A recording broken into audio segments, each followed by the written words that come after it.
আজকে হচ্ছে ডিমের একটি মজাদার রেসিপি দেখাবো। এখানে আমি ৩টি ডিম ব্যবহার করেছি, গাজর কুচি ব্যবহার করেছি, টমেটো কুচি ব্যবহার করেছি, কাঁচামরিচ এবং হচ্ছে চিজ। সাথে একটু ধনিয়া পাতা দিয়ে দিয়েছি। তারপর আমি এখানে হলুদ গুঁড়া ব্যবহার করব ১ চা চামচ, লবণ ব্যবহার করব ১ চা চামচ, মরিচ গুঁড়ো ১ চা চামচ। সবগুলো উপকরণ হচ্ছে একসাথে মিশিয়ে নিব। সবগুলো উপকরণ ভালোভাবে মিশিয়ে নিতে হবে। নেওয়ার পর হচ্ছে আমি এখানে একটা ননস্টিক প্যান নিয়েছি। এখানে প্রত্যেকটিতে হচ্ছে আমি অল্প করে তেল ব্যবহার করব। করে ১ কাপ করে নিয়ে পরিমাণ মতো নিয়ে হচ্ছে প্রত্যেকটি দিয়ে দিব।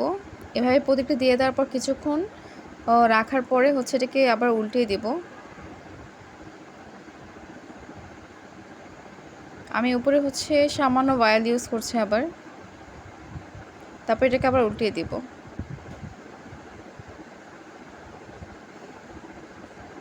হয়ে গেল আমার ডিমের মজাদার একটি রেসিপি।